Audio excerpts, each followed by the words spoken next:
धन्यवाद, धन्यवाद, धन्यवाद, धन्यवाद। परम पिता परमेश्वर, हम आपका धन्यवाद करते हैं और हम जितना भी धन्यवाद करें वो कम है, क्योंकि प्रभु आप हमारे जीवन पर दृष्टि लगाए रखते हैं और हर एक व्यक्ति के जीवन को जितना अच्छे तरीके से आप देख सकते हैं और देखते हैं, कोई नहीं देख सकता। फिर भी हम ये सोचते हैं कि परमेश्वर हमें नहीं जानता और हमें नहीं देखता है। प्रभु आपका वचन इस बात से पूरी तरीके से भरपूर है कि परमेश्वर पृथ्वी पर मनुष्यों की पर दृष्टि करता है और वो देखता है कि कौन मनुष्य, किस पर मैं दया करूं, कौन ऐसा है, किसका हृदय, वो मनुष्य के हृदयों पर दृष्टि रखता है, वो हमारे विचारों पर दृष्टि रखता है।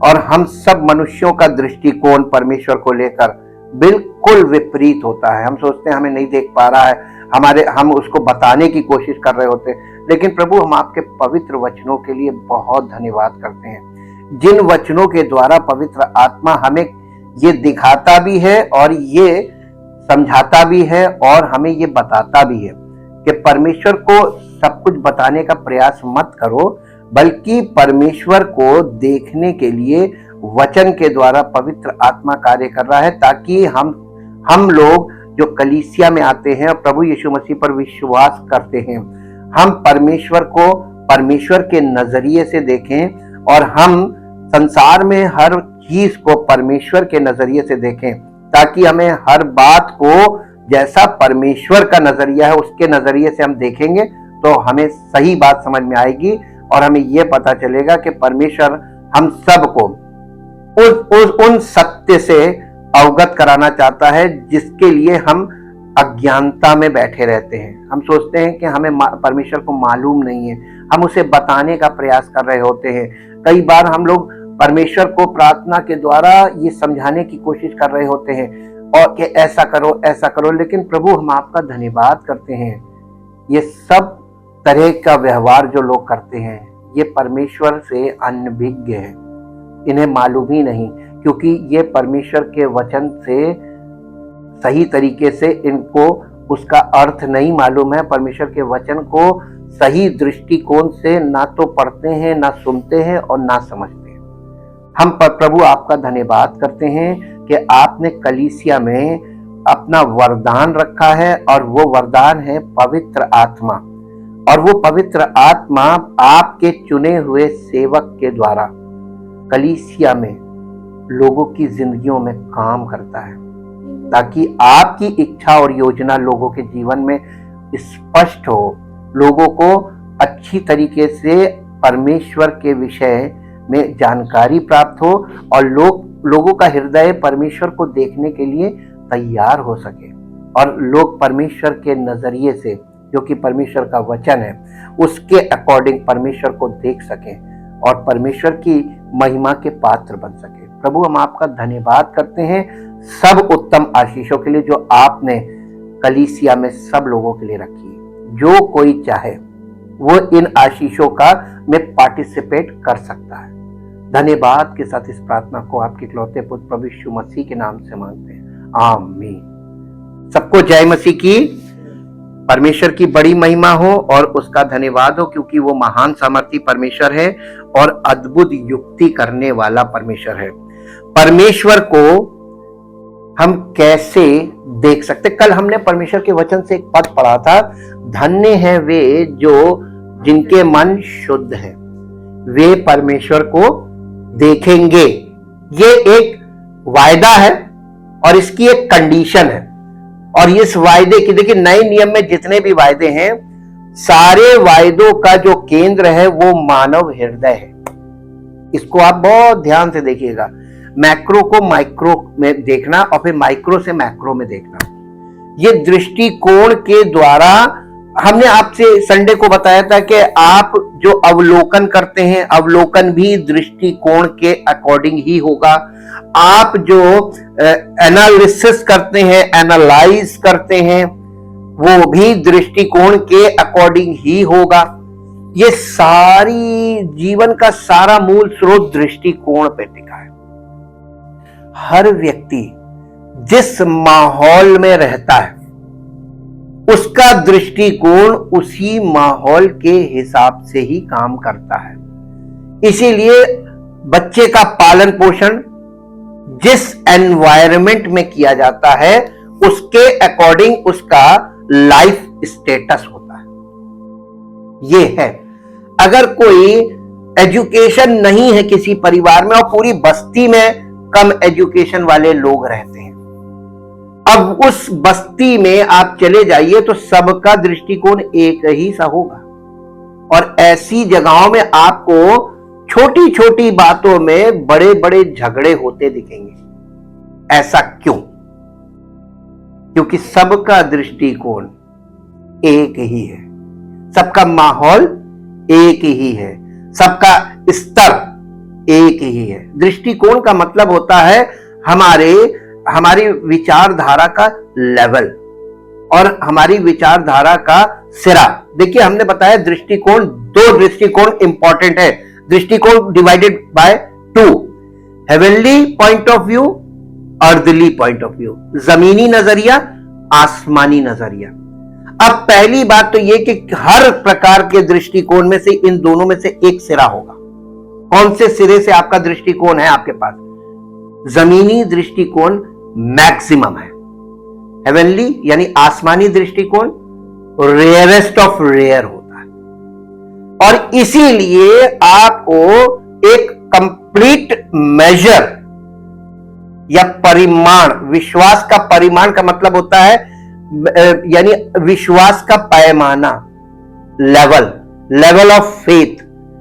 आप लोगों के जीवन में जो लेवल ऑफ फेथ मिलेगा उसमें आप अगर थोड़ा सा ध्यान देंगे तो आपको जमीनी नजरिए का ही मिलेगा।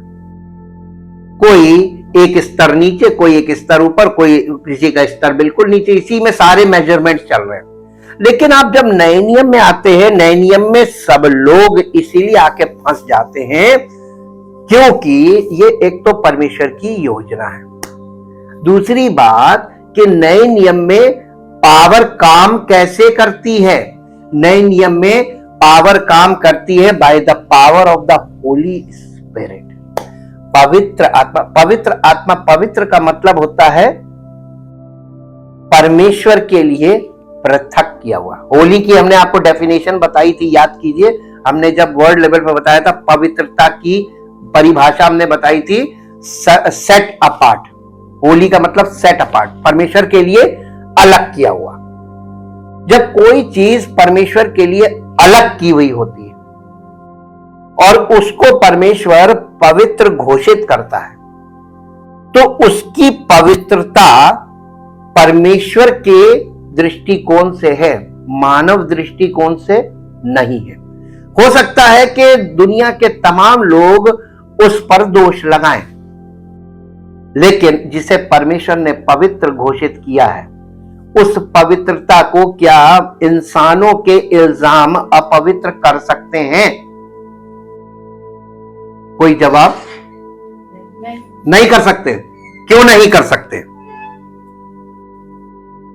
क्योंकि उसका मेजरमेंट, उसका पैमाना या उसका स्तर, पवित्रता का स्तर परमेश्वर की ओर से निर्धारित किया हुआ है, इंसानों की ओर से निर्धारित नहीं है।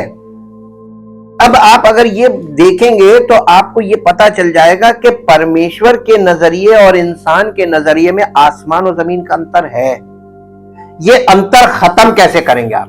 क्या हम और आप इस अंतर को खत्म कर सकते हैं? नहीं। जवाब है नहीं। बिल्कुल सही जवाब है, नहीं, हम नहीं कर सकते।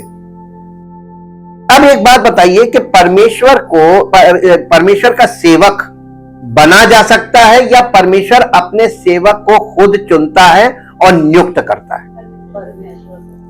परमेश्वर करता ना।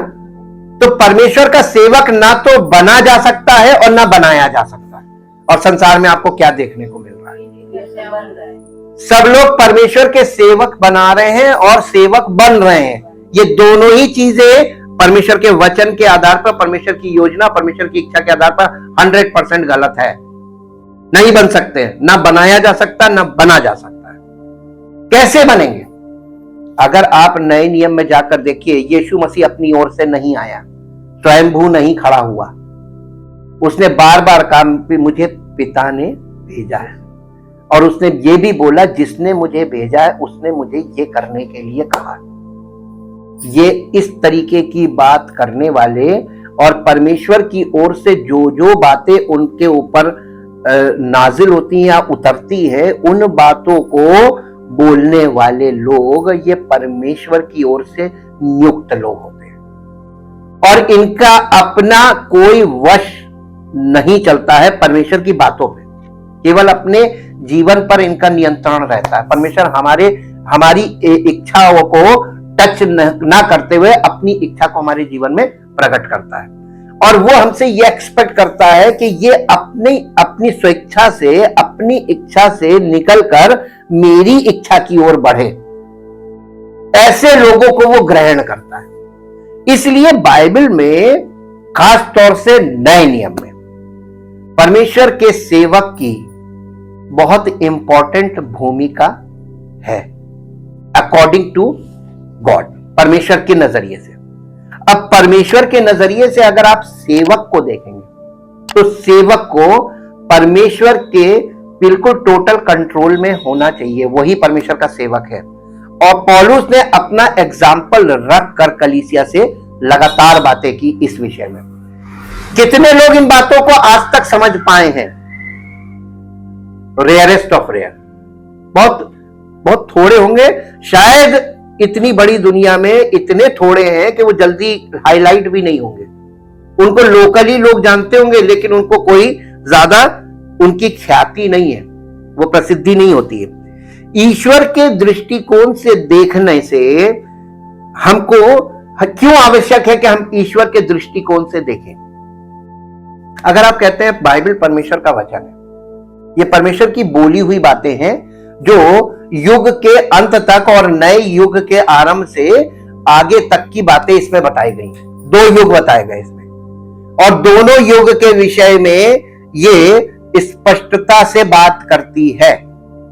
और ये जो पुस्तक है, ये पुस्तक बात करने वाली पुस्तक है, और ये एक ऐसी पुस्तक है कि आप जब इसको खोलते हैं फिजिकली, ये आपको बहुत अच्छी तरीके से जानती है स्पिरिचुअली, यानी अंदर से आप क्या हैं ये आपको जानती है। इसलिए ये पुस्तक आपके लिए कभी भी खुलेगी नहीं स्पिरिचुअली जब तक कि आप परमेश्वर की आत्मा से परिपक्व ना हो जाए, तब तक। मेरे साथ एक पद निकालिए जो आपको मिलेगा लूका रचित सुसमाचार, लूका रचित सुसमाचार उसका पहला अध्याय, लूका रचित सुसमाचार और उसका पहला अध्याय, पहला अध्याय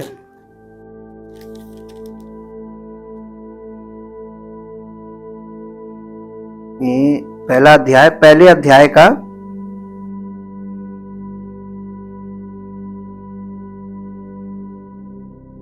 पहले अध्याय का इसका पद पढ़िए 64 65 पढ़िए।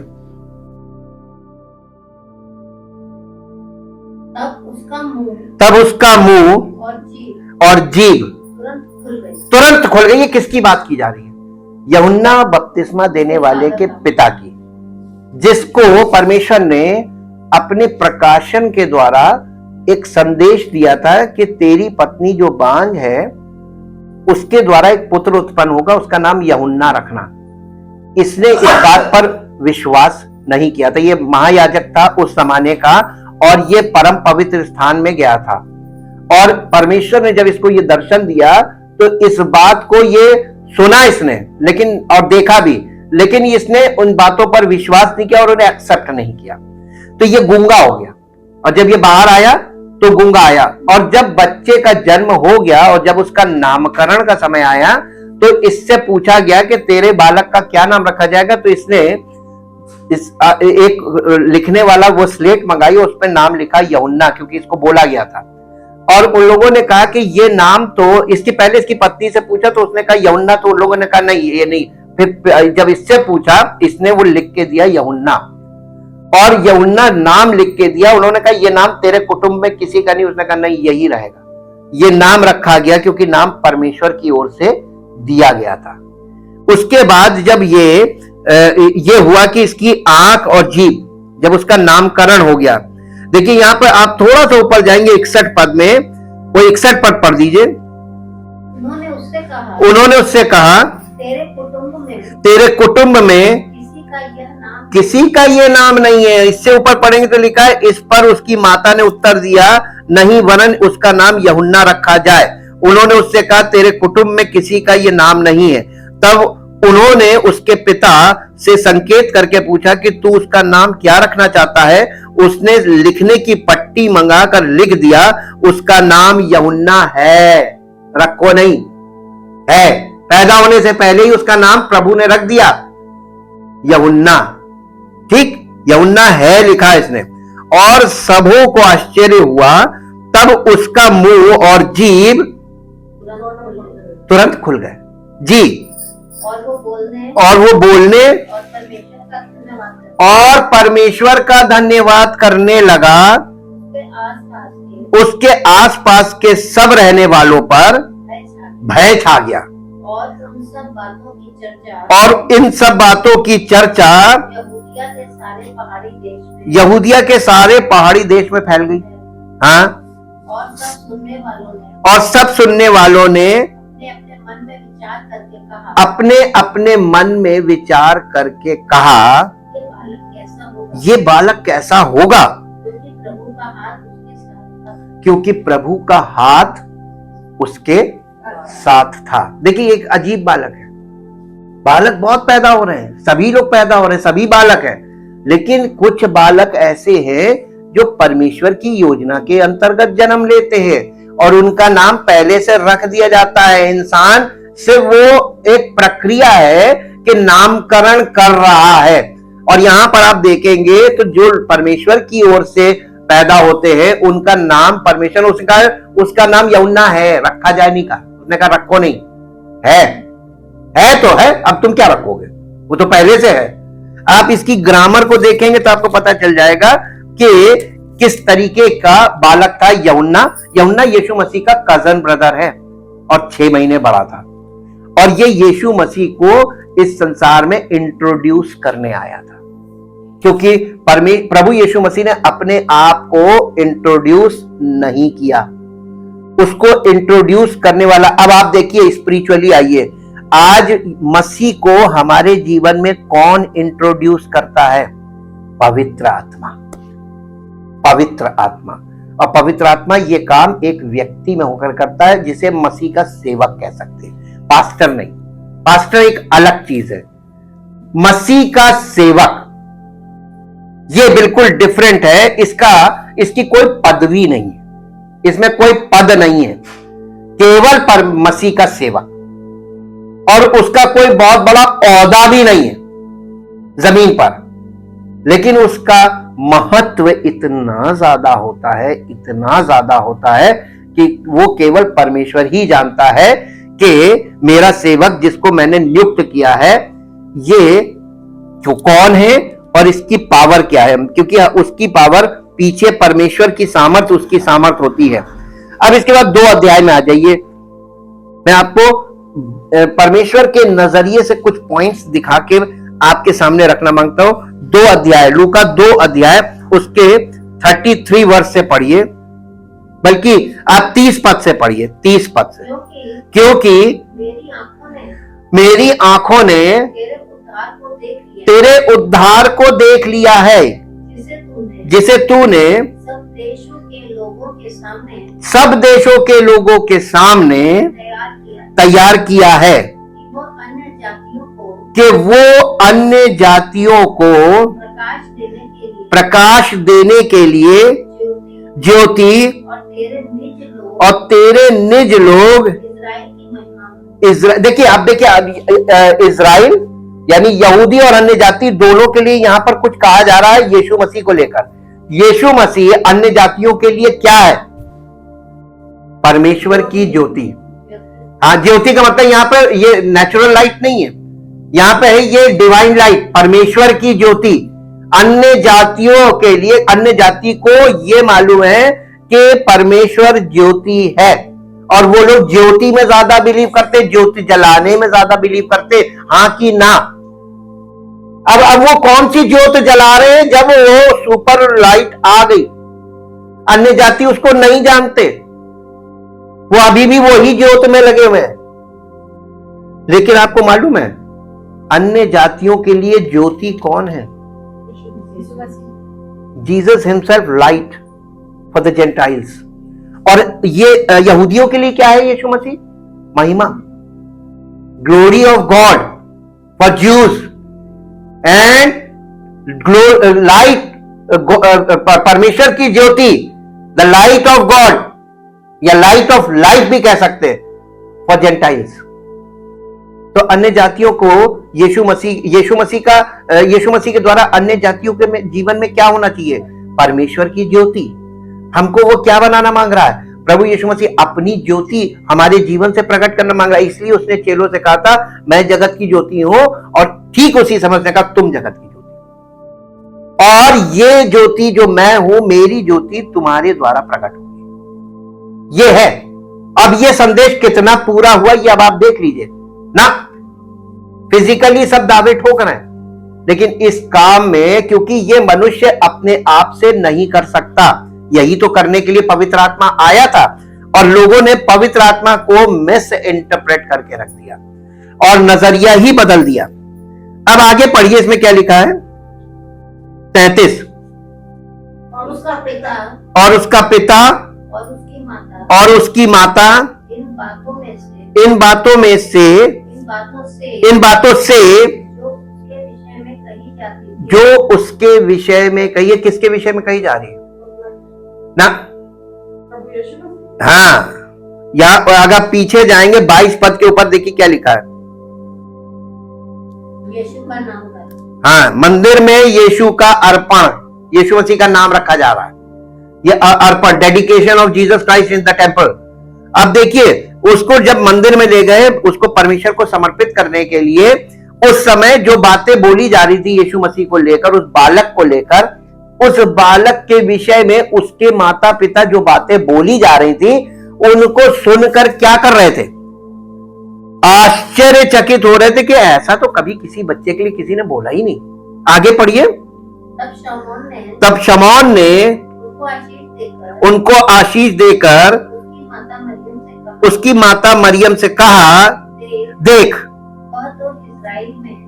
वो तो इज़राइल में बहुतों के गिरने और उठने के लिए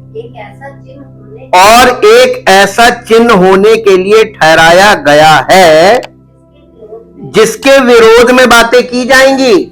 अब आज बताइए कि लोग यीशु मसीह के पक्ष में बोल रहे हैं कि विरोध में बोल रहे हैं? ये सारी कलीसियाएं जो प्रचार कर रही है, यीशु मसीह के ओर से हो रहा है या यीशु मसीह के विरोध में हो रहा है? बात तो नजरिए की है ना, दृष्टिकोण। सब लोग अपने अपने दृष्टिकोण से यीशु मसीह के बारे में बोल रहे हैं, और कोई भी परमेश्वर के दृष्टिकोण से ना तो बोल रहा है, ना देख रहा है, ना समझ पा रहा है। हो रहा है कि नहीं हो रहा है?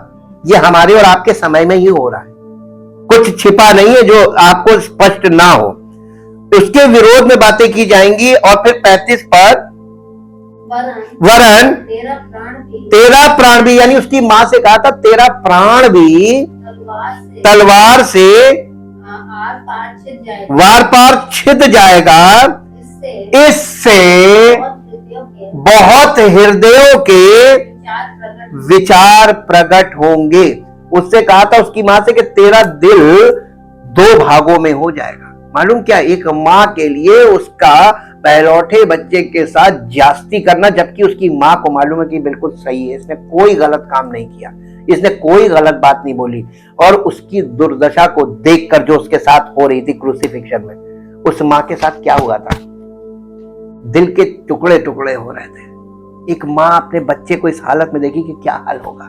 लेकिन ये बात यीशु मसीह के बालकपन में, जब वो अर्पण के समय उसकी मां को बता दी गई थी, लेकिन उसकी मां इन सब बातों को अपने दिल में रखी, तो उसको मालूम था कि इसके विषय में ये बोला गया और ये हो रहा है तो ये परमेश्वर की ओर से हो रहा है। उसने अपनी ओर से कभी भी कोई टिप्पणी नहीं की और यीशु मसीह के पास हमेशा आदर पूर्वक गई है, कभी भी एक मां की हैसियत से वो नहीं गई। आप देखिएगा जब काना में, यूहन्ना 2 में आप पढ़िएगा, जब काना के गलील में एक शादी में यीशु मसीह वहां पे दाखरस घस गया, तो उसने सेवकों को, चेलों को बोला कि उससे बोलो वही करेगा, जो गुरु कहे वो करना, जो कुछ वो तुमसे कहे उसकी सुनना और करना। ये मां बोल रही है, क्योंकि वो उसको बेटे की नजर से नहीं देख रही थी, क्योंकि उसको मालूम था कि ये मामूली बालक नहीं है, ये परमेश्वर की उद्धार की योजना के लिए भेजा गया परमेश्वर का पुत्र कहलाएगा। उसको लिखा है कि वो परम प्रधान का पुत्र कहलाएगा। ये मदर मेरी को फर्स्ट टाइम जब स्वर्गदूत आया था तभी बोल दिया गया था। और यहां पर बताया जा रहा है कि तेरा प्राण वार पार छेदा जाएगा, ये यीशु मसीह की मृत्यु को दिखाया जा रहा है। और कहा था ये सब होने से, यानी क्रूसीफिक्शन के द्वारा, यहां पे बताने का मतलब उनका ये है कि जब इसकी मृत्यु और पुनरुत्थान होगा, इस काम के कारण जो परमेश्वर ये करेगा, इसके द्वारा बहुतों के विचार जो है वो प्रकट हो जाएंगे। अब आप यीशु मसीह के जन्म से लेके और मृत्यु तक जब आप सफर करते हैं, अब ये समय कौन सा है? दिसंबर का महीना, यीशु मसीह के जन्म का। देखिए कैसी खुशी का माहौल आपको दिखेगा, बहुत खुशी का माहौल दिखेगा। लेकिन आप गुड फ्राइडे तक आते आते देखिएगा माहौल बदल गया। लोगों के हृदय के विचार, यानी यीशु मसीह की मृत्यु और पुनरुत्थान, ये इस बात को प्रकट कर देगा कि आपका दृष्टिकोण यीशु मसीह को लेकर कितना एक्यूरेट है और कितना गड़बड़ है। यही शिक्षाएं कलीसियाओं में लोगों को दी जा रही हैं प्रभु यीशु मसीह के जन्म और मृत्यु की, और त्योहार के रूप में इसको मनाया भी जा रहा। भावना देख लीजिए, जन्म की भावना देखिए, और जबकि क्रूसीफिक्शन की भावना इससे बड़ी है। और पुनरुत्थान दिवस हम लोगों के आत्मिक जन्म को प्रकट करता है। तो हमारा आत्मिक जन्म वाला दिन तो डल होता है। जो खुशी क्रिसमस पे मनाई जा रही, यीशु मसीह का इस दुनिया में बालक ने जब जन्म लिया तब इतनी खुशी, तो इससे डबल खुशी पुनरुत्थान दिवस में मनानी चाहिए कि नहीं? वो चीज डल करके इस पर ज्यादा फोकस कर दिया है। हालेलुया।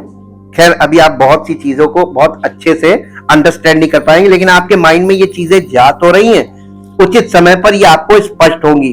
अब एक और पद निकालिए जो आपको मिलेगा इब्रानियों की पत्री उसका 4 अध्याय और 4 अध्याय का 12 पद पढ़िए।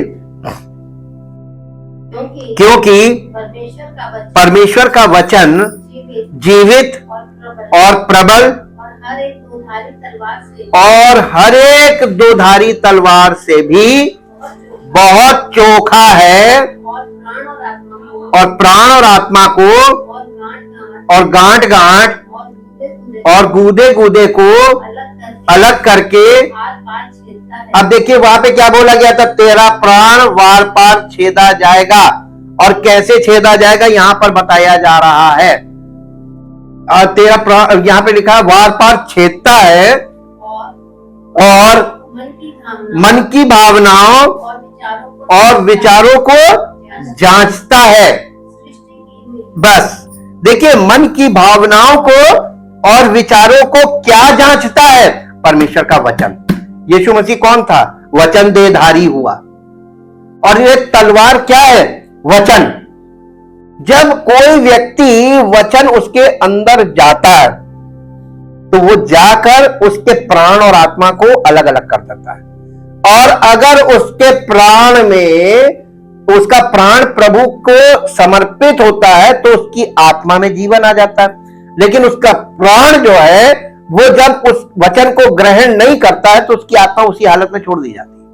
ये काम बॉर्न अगेन होना ये वचन पर आधारित है। और ये आपके अंदर जाता है जब हृदय में, तो हृदय को 2 भाग करता है। और वो 2 भाग कौन से? Mind of the flesh and mind of the spirit. आपकी आत्मा का मन और शरीर का मन। परमेश्वर के दृष्टिकोण से देखना हम सब के लिए अत्यंत आवश्यक है। मैं अपने आध्यात्मिक जीवन और विकास के लिए जो प्रार्थनाएं करता हूं, उनमें से एक इस बात पर केंद्रित है कि ईश्वर जैसा देखता है, लोगों को वैसा ही देखना जैसा वो उन्हें देखता है। मेरी परिस्थितियों को वैसे देखना जैसे परमेश्वर देखता है, और मेरे जीवन के लिए उसकी योजना की बड़ी तस्वीर देखने का प्रयास करना, कम से कम उतना जितना मैं सक्षम हूं। आप जितने सक्षम हैं आप उतना ही देख पाएंगे। ईश्वर जैसा देखता है वैसा ही देखना पौलुस जैसा दिल में रखने का पौलुस जैसा दिल रखने का एक महत्वपूर्ण हिस्सा है। एक चैंपियन का दिल। चीजों को ईश्वर के दृष्टिकोण से देखने से हम उन चीजों पर ध्यान केंद्रित करने में हमें ध्यान केंद्रित करने में मदद मिलती है जो महत्वपूर्ण है, और जो हमें ईश्वर के साथ जुड़ाव महसूस करने में मदद मिलती है, जिससे हम अन्यथा चूक जाते हैं, जिनसे हम अन्यथा चूक सकते हैं। जब हम ईश्वर और उसके कलीसिया से जुड़ाव महसूस करते हैं तो हमें परमेश्वर के राज्य की अधिक समझ होती है। हम ये समझने में सक्षम हैं कि परमेश्वर किस प्रकार लोगों का निर्माण करके उस राज्य का निर्माण करना चाहता है, और हम उस तात्कालिकता को महसूस करते हैं जो इस ज्ञान के साथ आती है कि वो किसी भी समय वापस आ सकता है। ईश्वर के साथ निकटता और संबंध को विकसित करना और गहरा करना उन तरीकों में से एक है जिससे पौलुस ने अपने चरित्र की ताकत प्रदर्शित की। देखो, मेरे साथ इस पद को देखें, 2 कुरिन्थियों 3 अध्याय और उसका 18 पद। 2 कुरिन्थियों 3 अध्याय और उसका 18 पद।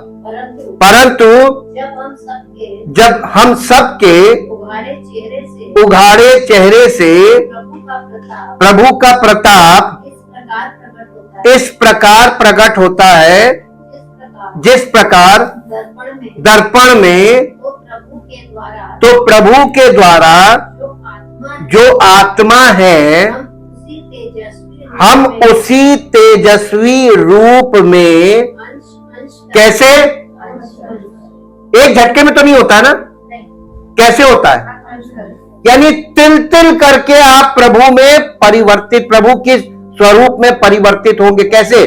अंश अंश करके उस बदलते जाते, ये ट्रांसफॉर्मेशन बोलते हैं इसको। ये ट्रांसफॉर्मेशन है, और जब ये कंप्लीट होता है तो इसको कहते हैं ट्रांसफिगरेशन। ये कार्य हमारे और आपके जीवन में कैसे होगा? अंश अंश करके। और कोई व्यक्ति यदि कलीसिया में कुछ समय तक रहेगा और फिर एकदम गैपिंग कर देगा, तो क्या उसके जीवन में ये कंप्लीट हो पाएगा? ये प्रोसेस कभी नहीं हो पाएगा, कभी नहीं हो पाएगा।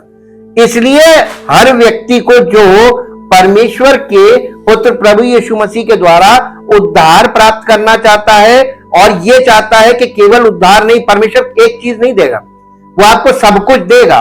उद्धार के साथ अनंत जीवन का वारिस भी बनाएगा। तो उद्धार प्राप्त करने के लिए जब आप विश्वास से विश्वास की ओर चलना शुरू करते हैं, तो आप अनंत जीवन के मार्ग की यात्रा कर रहे हैं। इस यात्रा में आपके जीवन के अंतिम समय तक, जब तक आपको इस जीवन में फिजिकल लाइफ में है, तब तक आपको चलना है, और ये आपके उद्धार को दिखाता है। और उसके बाद जैसे ही फिजिकल डेथ होती है, आप अनंत जीवन के वारिस हो गए, इस बात की पुष्टि करता है। इसलिए जीवन की आखिरी सांस तक आपको कलीसिया के द्वारा प्रभु में आत्मिक रूप से चलते रहना है और बने रहना। यही बात तो कठिन पड़ती है, क्योंकि लोग लंबे समय तक एक प्रोसेस में रहना पसंद नहीं करते। दृष्टिकोण की बात है, सबके अपने अपने हैं। इसी 2 कुरिन्थियों 4 अध्याय और उसके पहले पद को पढ़िए। इसलिए जब हम पर ऐसी दया हुई कि हमें ये सेवा मिली, तो हम हियाव नहीं छोड़ते, परंतु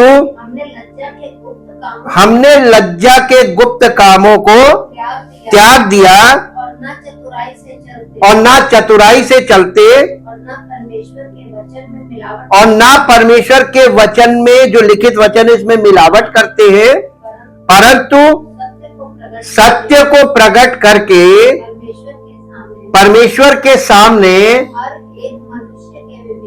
हर एक मनुष्य के विवेक में, जो कलीसिया में आ रहा है, हर एक मनुष्य के विवेक में अपनी भलाई बिठाते हैं।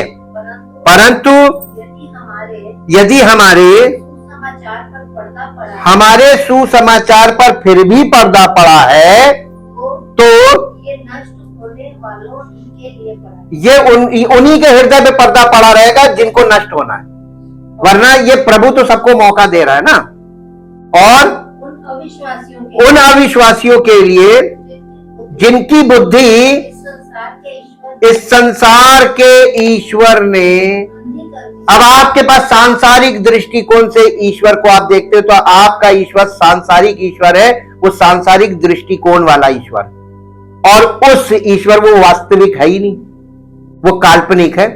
संसार में ईश्वर को लेकर जो दृष्टिकोण लोगों के अंदर पाया जाता है वो काल्पनिक है, वास्तविक नहीं है।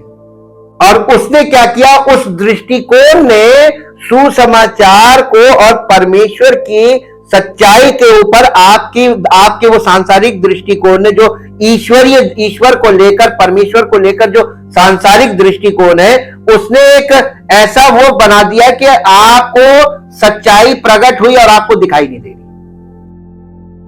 ये यहां पर पौलुस कलीसिया को बता रहा है, जब हम ईश्वर से जुड़े रहते हैं और वो निकटता विकसित करते हैं जो वो चाहता है, तो कम से कम 4 चीजें हमारे जीवन में होती हैं।